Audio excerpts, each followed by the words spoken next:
Assalamualaikum warahmatullahi wabarakatuh. Baiklah, pada pertemuan berikutnya, hari ini kita akan membahas tentang program linear, yaitu mengenai bagian program linear. Yang mana pada pertemuan sebelumnya kita sudah membahas tentang pertidaksamaan linear dua variabel. Yang mana materi yang akan kita bahas pada pertemuan kali ini yaitu program linear tentang masalah 2.4, masalah 2.5. Dari kedua masalah ini nanti akan kita ambil kesimpulan berupa definisi 2.2 dan definisi 2.3.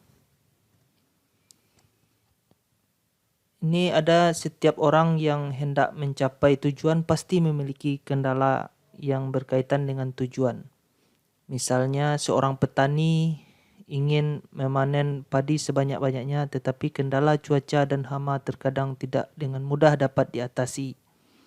Seorang pedagang tentu ingin memperoleh keuntungan sebesar-besarnya, tetapi terkendala dengan biaya produksi atau biaya pengangkutan atau biaya perawatan yang besar. Masalah kontekstual ini akan menjadi bahan kajian kita selanjutnya. Ini kita masuk ke masalah 2.4. Sekelompok tani mendapatkan 10 hektar tanah yang dapat ditanami padi dan jagung. Untuk suatu masa tanam, tenaga yang tersedia hanya 1.550 jam orang. Pupuk juga terbatas, tak lebih dari 460 kg. Diketahui pula bahwa untuk menghasilkan 1 kuintal padi diperlukan 10 jam orang, tenaga dan 5 kg pupuk. Dan untuk 1 kuintal jagung diperlukan 8 jam orang, tenaga dan 3 kg pupuk. Kondisi tanah memungkinkan menghasilkan 50 kuintal padi per hektar atau 20 kuintal jagung per hektar. Pendapatan petani dari 1 kuintal padi adalah Rp40.000, sedangkan dari 1 kuintal jagung Rp30.000, dan dianggap bahwa semua hasil tanam selalu habis terjual. Masalah bagi petani ialah bagaimanakah rencana produksi yang memaksimumkan pendapatan total, artinya berapa hektar tanah harus ditanami padi dan berapa hektar tanah harus ditanami jagung. Mari kita mengkaji jika hasil padi dan jagung dinyatakan per kuintal. Berdasarkan masalah di atas, diketahui bahwa setiap 1 hektar menghasilkan 50 kuintal padi. Kita dapatkan dari sini menghasilkan 50 kuintal padi per hektar. Artinya untuk 1 kuintal padi diperlukan 0,02 hektar. Jadi untuk 1 kuintal padi kita bagi 1/50 sehingga diperoleh lahan, yaitu untuk 1 kuintal padi ialah 0,02 hektar. Demikian juga untuk 1 kuintal jagung diperlukan 0,05 hektar karena 20 kuintal jagung per hektar adalah suatu kemampuan tanah ya. Kondisi tanahnya bisa menghasilkan 20 kuintal jagung per hektar. Berarti untuk 1 kuintal saja berarti 1 dibagi 20 sama dengan 0,05. Ini merupakan kendala tanah. Sehingga dari informasi yang kita dapat, kita buatkan sebuah tabel. Gunanya supaya kita mudah membaca informasi yang telah kita dapatkan. Yang pertama, padi dalam kuintal dan jagung dalam kuintal. Terdapat batas sumber. Nah, ini satuannya adalah ada hektar, jam orang, kilogram, ribu rupiah untuk pendapatan. Tanah 0,02 yaitu untuk padi dalam kuintal, dan jagung membutuhkan 0,05 hektar dalam 1 kuintal, dalam per kuintal. Sedangkan batas sumbernya yaitu 10 hektar. Ya. Jadi ini kondisi tanah yang dibutuhkan tidak lebih dari 10 hektar. Kemudian untuk tenaga dalam 1 kuintal padi yaitu 10 jam orang tenaga, dan jagung untuk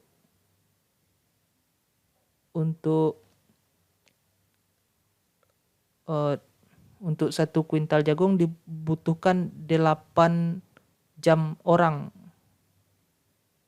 dan sumbernya juga terbatas yaitu 1550. Dan adapun kendala pupuk dibutuhkan 5 kg pupuk untuk menghasilkan padi dalam kuintal per kuintal, dan 3 kg pupuk dibutuhkan untuk menghasilkan jagung dalam kuintal. Adapun pendapatan ini, keuntungan nih adalah Rp40.000 untuk 1 padi dalam per kuintal, dan Rp30.000 jagung dalam per kuintal. Dari tabel ini nanti dapat kita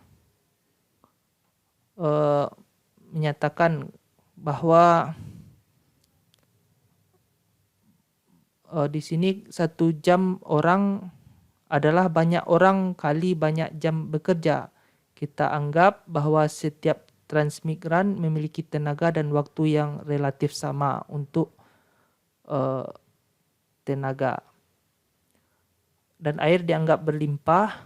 Kemudian batas ketersediaan dalam soal ini semuanya berupa batas atas, yaitu dibatasi oleh sumber ini,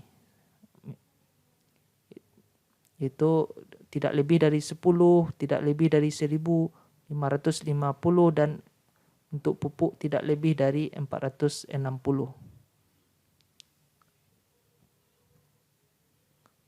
Kemudian besarnya pendapatan kelompok petani dipengaruhi banyak kuintal padi dan jagung yang diproduksi. Tentunya besar pendapatan tersebut merupakan tujuan kelompok tani, tetapi harus mempertimbangkan keterbatasan sumber berupa luas tanah, tenaga, dan pupuk. Misalkan X banyak kuintal padi yang diproduksi oleh sekelompok tani, Y adalah banyaknya kuintal jagung yang diproduksi oleh sekelompok tani. Melihat uraian di atas, masalah kelompok tani transmigran dapat diubah menjadi suatu sistem pertidaksamaan linear 2 variabel. Adapun model matematika untuk masalah ini adalah suatu sistem pertidaksamaan linear 2 variabel sebagai berikut.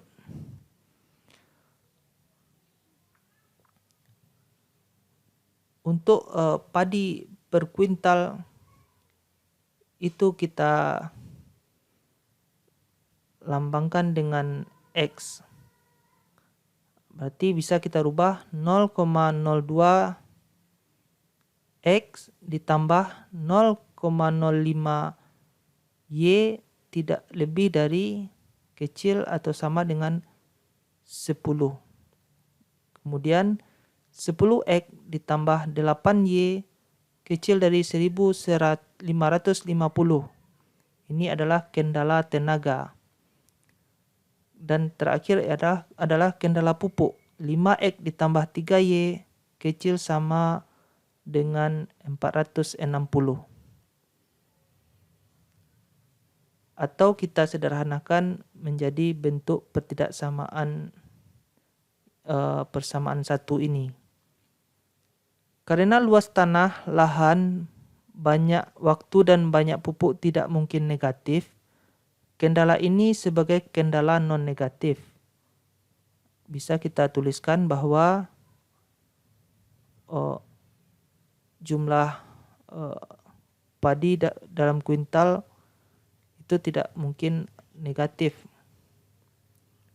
Maka X besar dari 0, Y besar dari 0, ini adalah kendala non-negatif. Adapun daerah penyelesaian yang memenuhi pertidaksamaan 1 dan 2 ini bisa kita lihat pada grafik gambar di samping ini. Adapun langkah-langkah untuk menggambar grafik di atas adalah gambarkan setiap pertidaksamaan sebagai suatu persamaan garis lurus. Namun jika tanda pertidaksamaan menggunakan tanda kecil atau besar, maka garisnya putus-putus. Kemudian setiap garis akan membagi dua bidang kartesius. Untuk menentukan daerah penyelesaian, ambil sembarang titik di salah satu bagian bidang tadi. Misalnya titik A, kemudian uji kebenaran. Pertidaksamaan dengan menggunakan titik A, jika pertidaksamaan bernilai benar, maka bidang asal A merupakan daerah penyelesaian. Jika bernilai salah, maka bidang yang bukan asal titik A merupakan daerah penyelesaian. Misalkan ini kita uji daerahnya. Berarti daerah titik A-nya di sini. Berarti titik di sini merupakan daerah penyelesaian. Kemudian kita uji juga dengan kendala yang kedua. Misalnya kendala keduanya ini 10X ditambah 8Y kecil dari 1550. Kita uji titik A-nya di sini. Kalau dia memenuhi di titik A, berarti ini adalah daerah penyelesaian, dan daerah di sebelahnya adalah merupakan bukan daerah penyelesaian. Dan daerah penyelesaian daerah yang bukan penyelesaian kita arsir di dalam buku ini. Kemudian untuk yang langkah untuk pertidaksamaan yang ketiga juga sama. Kita uji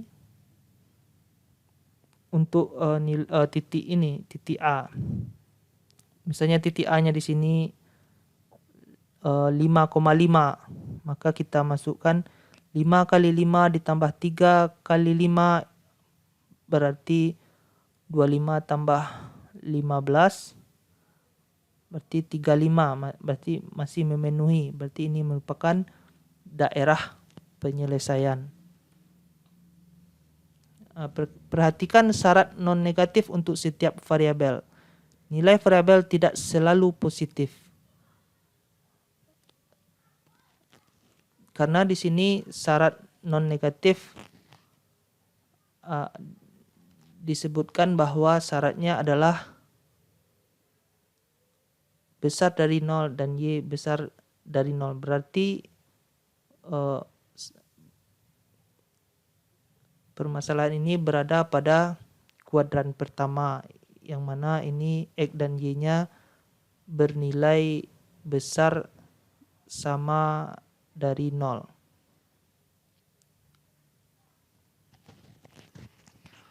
Untuk pendapatan tentu dimaksimumkan dan sebaliknya. Untuk biaya tentu diminimumkan. Untuk masalah ini, kelompok tani tentu hendak memaksimumkan pendapatan melalui memperbanyak kuintal padi dan jagung yang dijual berturut-turut 40.000 dan 30.000. Rumusan ini disebut sebagai fungsi tujuan. Bisa kita tuliskan dengan Z dalam kurung X, Y. Secara matematik dituliskan maksimumkan Z X, Y sama dengan 4X ditambah 30Y dalam satuan ribuan rupiah. Dengan daerah penyelesaian yang disajikan pada gambar, kita harus dapat menentukan nilai maksimum fungsi Z, X, Y.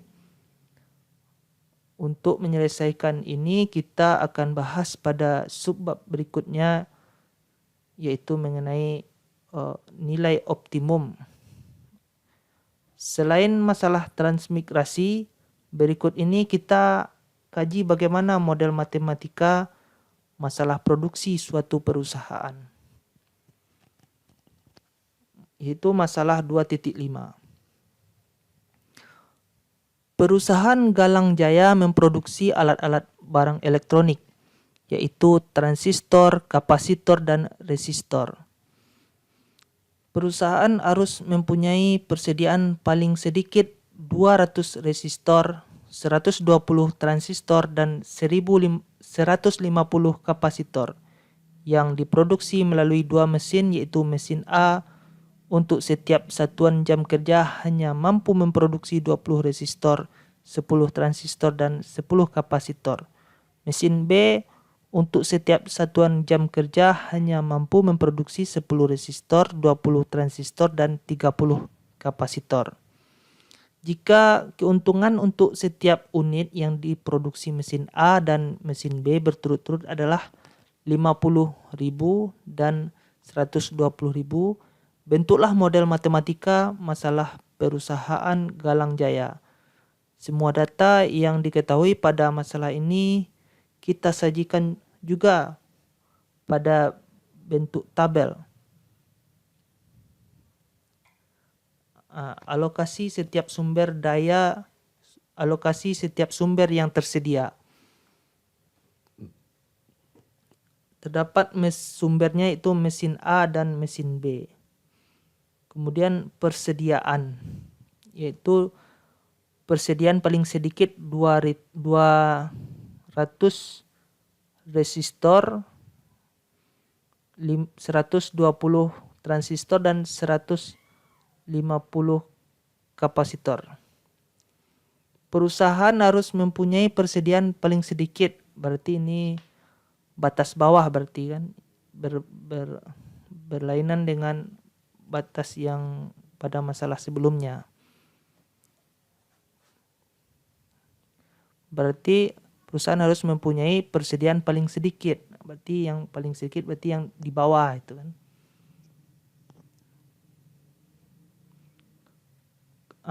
Dari soal ini kita tahu bahwa mesin A mampu menghasilkan 20 resistor, 10 transistor, dan 10 kapasitor.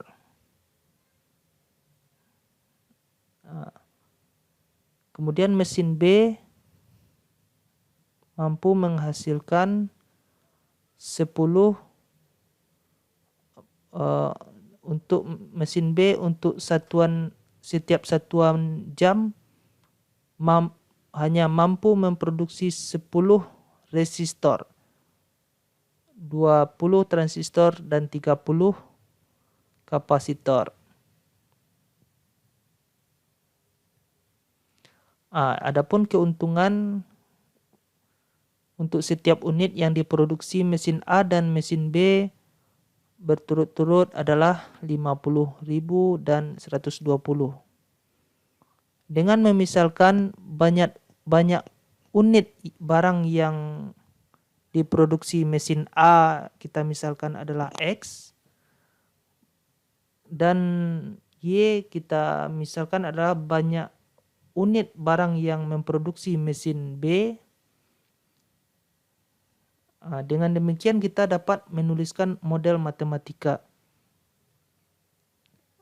Kendala persediaan bisa kita tuliskan bahwa 20x ditambah 10y batasnya itu besar sama dengan 200, dan ini adalah merupakan kendala resistor. Nanti bisa kita tulis menjadi 2x ditambah y besar sama dari 20.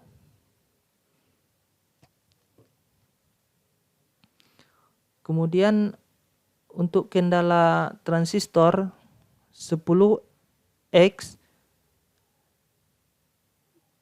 ditambah 20y, ini batas bawahnya ini besar sama dari 120. Berarti ini tidak lebih nilainya dari 120. Ini nilainya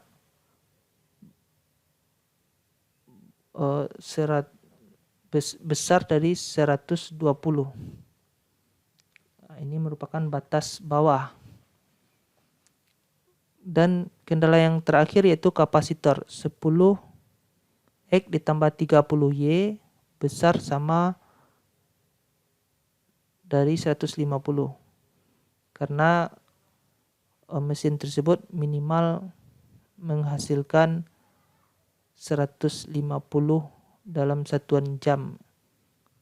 Berarti dia harus hasilnya lebih dari 150. Dapat kita sederhana menjadi persamaan satu ini. 2x tambah y besar sama 20, x tambah 2y besar sama 12, x tambah 3y ini seharusnya besar sama dari 15.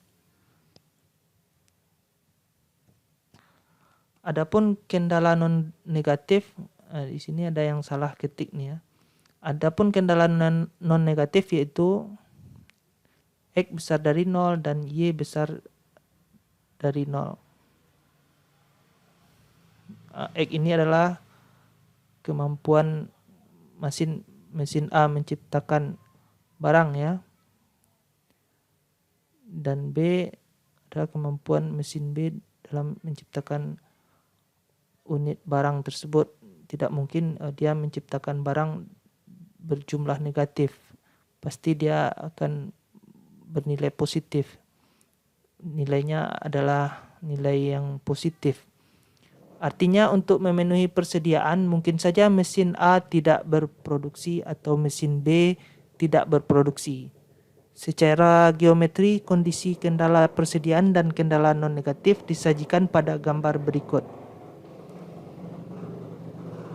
Ini untuk menggambarkan sistem pertidaksamaan 1 bintang dan 2 bintang. Langkah-langkah yang diberikan berbeda dengan masalah sebelumnya. Sistem pertidaksamaan 1 bintang dan 2 bintang mempunyai daerah penyelesaian berupa suatu daerah yang tidak terbatas. Sangat tidak terbatas penyelesaiannya. Selanjutnya kita dapat menuliskan fungsi tujuan atau fungsi sasaran masalah ini, yaitu pemilik perusahaan tentu ingin memaksimalkan keuntungan. Dengan demikian dapat kita tuliskan fungsi tujuannya yaitu maksimumkan fungsi x, y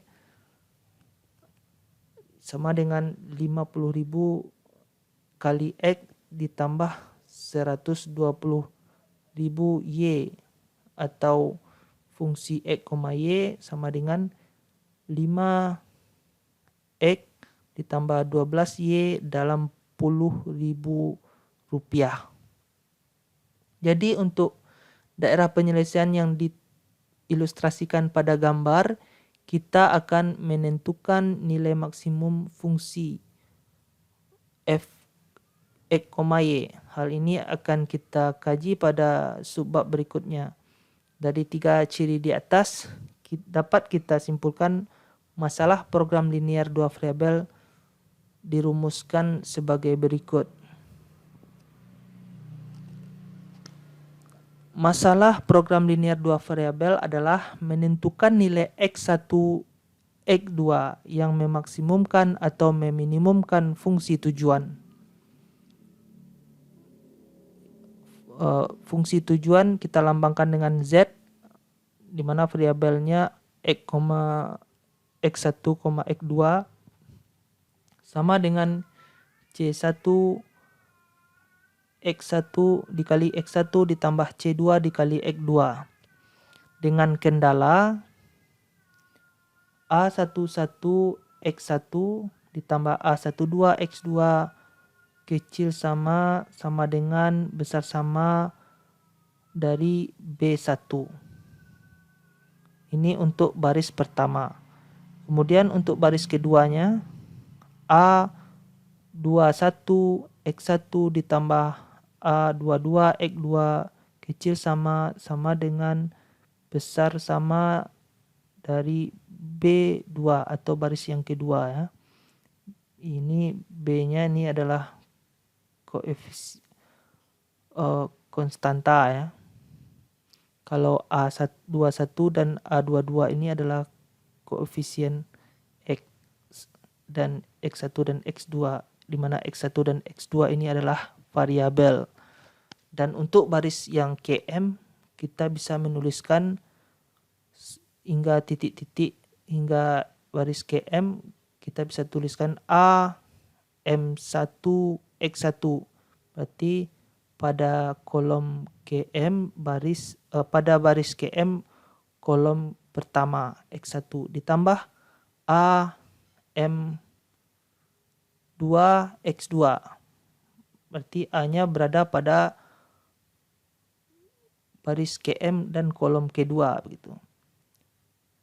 Besar kecil sama dengan besar sama dari BM, di mana X1 besar sama dengan 0 dan X2 besar sama dari 0. Namun dalam kajian program linear tidak hanya untuk 2 variabel saja, tetapi ada juga kajian program linear 3 variabel, bahkan untuk N variabel. Untuk 3 variabel atau lebih dibutuhkan pengetahuan lanjutan tentang teknik penyelesaian sistem persamaan atau pertidaksamaan linear. Selain bentuk umum program linear 2 variabel di atas, kita juga menyimpulkan konsep tentang daerah penyelesaian sebagai berikut.